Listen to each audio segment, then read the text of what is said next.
Hi dears, അബേലി വ്ളോഗ്സിൻ്റെ പുതിയൊരു വീഡിയോയിലേക്ക് ഏവർക്കും സ്വാഗതം. ഇന്നത്തേത് ഒരു ഡേ ഇൻ മൈ ലൈഫാണ് കേട്ടോ. കുക്കിംഗ് ഉണ്ട്, പിന്നെ ഗ്യാസ് സേവ് ചെയ്യുന്ന ഒരു ഐറ്റം കൂടി കാണിക്കാമേ. വൈകിട്ട് ചായക്ക് ബ്രെഡ് പൊരിച്ചതായിരുന്നു കേട്ടോ. ഞാനത് ഫ്ലിപ്കാർട്ടിൽ നിന്ന് വാങ്ങിയതാണ് ഇതേ ഒരു സാധനം. ഇത് നമ്മുടെ ആ ഒരു അടുപ്പിനെ മേലേക്ക് വെച്ച് കൊടുത്താൽ മതി കേട്ടോ. അപ്പോൾ നമുക്ക് ഈ തീയൊക്കെ ആണെങ്കിൽ പുറത്തേക്ക് ഇങ്ങനെ ആളിപ്പടന്ന് പോവാണ്ട് നമുക്ക് ആ തീ അതിൻ്റെ ഉള്ളിൽ തന്നെ നിന്ന് നമുക്ക് പാത്രങ്ങളൊക്കെ വേഗം ചൂടായി കിട്ടും. ഞാനിത് വാങ്ങാൻ കാര്യം നമ്മുടെ കിച്ചണിൻ്റെ ഡോർ ഓപ്പൺ ചെയ്യുമ്പോഴേ തീ ഇങ്ങനെ പടന്ന് നിൽക്കുവേ. അപ്പോൾ നമുക്ക് ഗ്യാസ് കുറേ നഷ്ടമല്ലേ. അപ്പോൾ ഇതിങ്ങനെ വെച്ചതിന് ശേഷം ആ ഒരു തീ അതിനുള്ളിൽ തന്നെ നിൽക്കുന്നുണ്ട് കേട്ടോ. പാത്രമൊക്കെ വെച്ച് കഴിയുമ്പം ആ ഒരു തീ പുറത്തേക്ക് കാണാനേ ഇല്ല കേട്ടോ, അത് ഉള്ളിൽ തന്നെ നിൽക്കുന്നുണ്ടേ. അങ്ങനെ നമുക്ക് ഗ്യാസ് സേവ് ചെയ്യാൻ പറ്റും കേട്ടോ. അങ്ങനെ ചായ കുടിയെ കഴിഞ്ഞു, അരി അരച്ചു, പാലപ്പത്തിന് അരച്ചേക്കണത്. അപ്പോൾ തലേദിവസം മാവ് ഇരുന്നത് കൊണ്ട് ഞാൻ തലേദിവസം മാവാണ് ചേർത്തേക്കണത്. ഈസ്റ്റോ വേറെ സോഡപ്പൊടി ഒന്നും ചേർത്തിട്ടില്ല കേട്ടോ.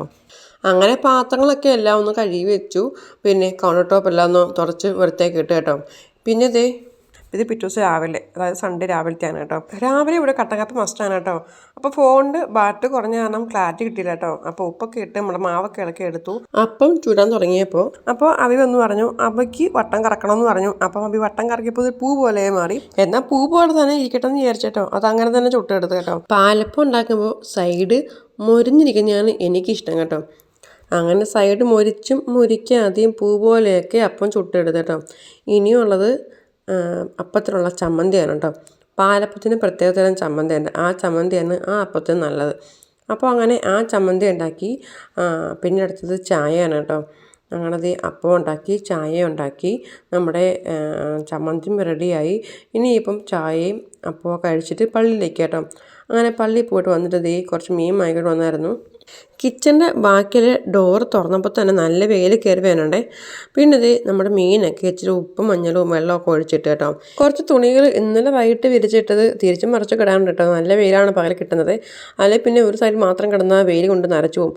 അപ്പം ഞാൻ ഓരോ സൈഡൊക്കെ മാറ്റും തിരിച്ചൊക്കെ ഇട്ട് അടുത്തത് ബക്കറ്റിൽ കൊണ്ട് വിരിച്ചിടാനാണ് കേട്ടോ.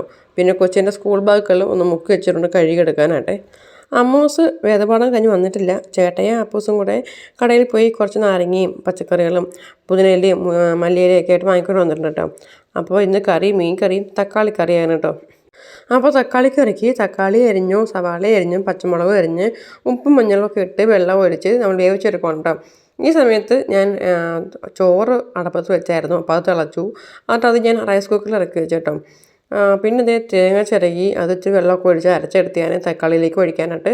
അപ്പോൾ നമ്മുടെ തക്കാളി എല്ലാം വെന്ത് കിട്ടിയിട്ടുണ്ട്. അതിലേക്ക് നമ്മൾ തേങ്ങ അരച്ചെടുത്തത് ഒഴിച്ചു കൊടുത്തു കേട്ടോ. എന്നിട്ട് സിമ്മിലിട്ടിട്ട് ചെറുതായിട്ടൊന്ന് ഇളക്കി കൊടുത്തിട്ട് ഓഫാക്കി കേട്ടോ. പിന്നെ ഒരിടത്ത് നമ്മുടെ മീൻ കറി റെഡി ആവുന്നുണ്ട്. അതിൻ്റെ പൊടികളൊക്കെ ഇളക്കി കൊടുത്ത് ഒന്ന് മീനൊക്കെ ഇട്ട് കൊടുത്ത് മൂടി വെച്ച് അതും പറ്റിച്ചെടുത്തേ. പിന്നെ ഒരു സൈഡിൽ ചേട്ടായി നമ്മുടെ പുതിനയിലേക്ക് ഇട്ട് നാരങ്ങാവെള്ളം ഉണ്ടാക്കിയായിരുന്നു കേട്ടോ. അപ്പോൾ അതൊക്കെ കുടിച്ച് ദാഹമൊക്കെ ഒന്ന് മാറ്റി നമ്മുടെ മീൻകറി റെഡിയായി. പിന്നെ കുറച്ച് മീനെടുത്ത് വറക്കാൻ വെച്ചിട്ടുണ്ടായിരുന്നു. അങ്ങനെ മീനും വറക്കാൻ വെച്ചു. അപ്പോഴേക്ക് നമ്മുടെ ചോറ് റെഡിയായി കേട്ടോ. പിന്നെ പൈപ്പ് വെള്ളമൊക്കെ തുറന്നിട്ട് ഞാൻ ആ ചൂടുവെള്ളം കഞ്ഞിവെള്ളം ഒന്ന് കളഞ്ഞിട്ട് വീണ്ടും പൈപ്പിൽ വെള്ളം ഒഴിച്ചിട്ട് ഒന്ന് മിക്സ് ചെയ്തിട്ട് വീണ്ടും ആ വെള്ളം കളഞ്ഞിട്ടാണ് ഞാൻ ചോറ് വാർക്കാനിട്ടത് കേട്ടോ. അങ്ങനെ നമ്മുടെ മീനും എടുത്ത് വറക്കാനിട്ടു. പിന്നെ നമ്മുടെ മീൻ കറിയിലേക്ക് ലാസ്റ്റ് ഉപ്പിടാറ്. അങ്ങനെ ഉപ്പൊക്കെ ഇട്ട് മീനും ഇളക്കി എടുത്തു. അങ്ങനത്തെ ചോറും കറിയൊക്കെ റെഡി ആയിട്ടോ. എല്ലാവർക്കും ഇഷ്ടപ്പെട്ട നല്ലൊരു കോമ്പിനേഷനാണിത്, തക്കാളി കറി, മീൻ കറി, മീൻ വറുത്തതും കൂടെ കേട്ടോ. പിന്നെ വൈകിട്ട് ചേട്ടൻ സേമി പായസമൊക്കെ ഉണ്ടാക്കി അത് കുടിച്ചു. അപ്പൂസിൻ്റെ സാന്താക്ലോസിൻ്റെ ഡ്രസ്സിൻ്റെ ഉള്ളിലിടാൻ വേണ്ടിയിട്ടൊരു വൈറ്റ് ബെഞ്ചിനൊക്കെ വാങ്ങിക്കൊണ്ട് വന്നിട്ട് അതൊക്കെ നിവൃത്തി കാണിക്കുന്നതാണ് കേട്ടോ. പിന്നെ പിറ്റേ ദിവസം രാവിലെ, അത് മൺഡേ രാവിലെ സ്കൂളിൽ പോകുന്ന നേരം ചേച്ചി അനിയനും ഞാനും കൂടെ ഒക്കെ കുറച്ച് സെൽഫിയും ഫോട്ടോയൊക്കെ എടുത്തിട്ട് പോസ്റ്റ് ചെയ്താണ് കേട്ടോ. അപ്പൂസിൻ്റെ സ്കൂളിൽ ഇന്ന് ക്രിസ്മസ് സെലിബ്രേഷൻ ആണ് കേട്ടോ. അപ്പോൾ പാപ്പാഞ്ഞിയുടെ ഡ്രസ്സ് അല്ലെങ്കിൽ white and red colour dress ഇടാനാണ് പറഞ്ഞേക്കണത്. അപ്പോൾ വീഡിയോ ഇത്രയേ ഉള്ളൂ. അപ്പോൾ നിങ്ങൾക്ക് എൻ്റെ വീഡിയോ ഇഷ്ടമായിട്ടുണ്ടെങ്കിൽ ലൈക്ക് ചെയ്യാൻ മറക്കല്ല കേട്ടോ. നിങ്ങളുടെ അഭിപ്രായങ്ങൾ കമൻറ്റ് വഴി അറിയിക്കണേ. ആദ്യമായിട്ട് കാണുന്നവരുണ്ടെങ്കിൽ സബ്സ്ക്രൈബ് ചെയ്ത് സപ്പോർട്ട് ചെയ്യണം കേട്ടോ. അപ്പോൾ അടുത്ത വീഡിയോ മറ്റേ നമുക്ക് വീണ്ടും കാണാം കേട്ടോ. അതുവരേക്കും bye bye. Thank you for watching.